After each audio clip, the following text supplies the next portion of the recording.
Scott Groves here with another mortgage mystery. Who is or what is Freddie Mac and Fannie Mae? So this can get very confusing. Fannie Mae and Freddie Mac are institutions or agencies that are like government agencies, but are not technically government agencies. So they're actually called government-sponsored entities, or GSEs. And it simply means that Fannie Mae, the Federal Association of blah, blah, blah, blah, blah, and Freddie Mac, the Federal blah, blah, blah, blah, blah, blah, blah, they are agencies that are working kind of on behalf of the government, but as private corporations, in order to help facilitate home ownership in America. So Fannie Mae and Freddie Mac, they write guidelines for mortgages. They buy mortgages from the secondary market, and then they get the backing and full faith of the federal government.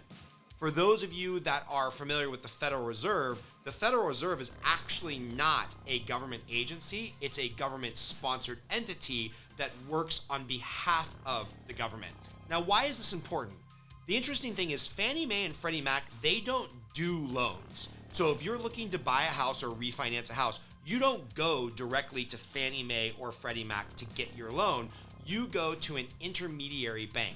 So let's say, for example, you come to the mortgage company that I work for and you say, Scott, we're buying a house for $500,000. We need a $400,000 mortgage and we want to get a conventional or traditional loan. We'll help you go through the whole process, get pre-approved, get your offer accepted, close the deal. And when you close the deal, we wire money to the title or escrow company that's facilitating the transaction.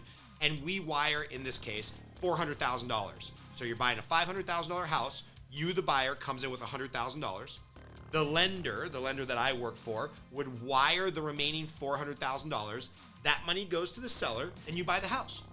Now, there's a problem behind the scenes because the lender that I work for maybe doesn't have $400,000 to just sit around for 30 years and make a rate of 3% return on investment on that $400,000 for 30 years.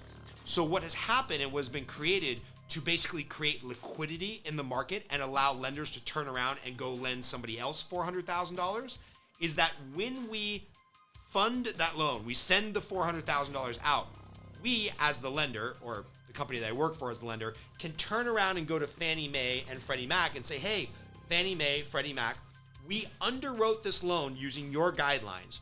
We underwrote this loan using your guidance. We're now going to sell you this loan, sell it to you on the secondary market. You're going to give us back our $400,000, and we're going to turn around and repeat the process and go lend that $400,000 to somebody else. So if you can think about it as Freddie Mac and Fannie Mae being kind of the repository of debt, or being the company that services all this debt and they sit on top of the banking or lending infrastructure. And then when something goes wrong, like it did in 2009, because they're a government-sponsored entity, they have the backing and the full faith and credit of the federal government.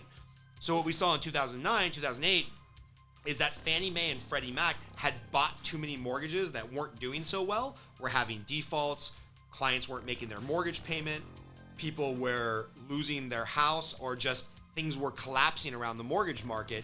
And it was important for Fannie Mae and Freddie Mac to come in with the full backing of the government and say, okay, here we go. We're going to make sure that these people and these entities and these companies don't go out of business because they're responsible for helping keeping the mortgage markets liquid and allowing a bank like us to take $400,000, sell it to Fannie Mae and Freddie Mac, and then turn around and be able to lend to somebody else. So Fannie Mae and Freddie Mac are people that sit above, or companies that sit above the banking industry. They're very, very important to the mortgage markets and the housing markets. And even though I have some complaints about them and I have some frustrations and some criticisms, they are an important part of the banking and mortgage system. So if you have any questions or you want to talk a little bit deeper about how your mortgage is made, you need to get pre-approved, or you need to refinance your home, we are here to help. Go ahead, give us a call, shoot us an email, schedule some time on our Calendly. We'll definitely get in touch within 24 hours, help you with everything. And if for some reason you're looking to get a mortgage in a state that we're not licensed in, we have a cadre of loan officers across the country that we can refer you to, so you're working with somebody great in your local area to get a great mortgage who can explain all this stuff to you. Scott Groves with the Mortgage Mystery Series. Thanks for watching. Please subscribe, hit the like button, and leave a comment.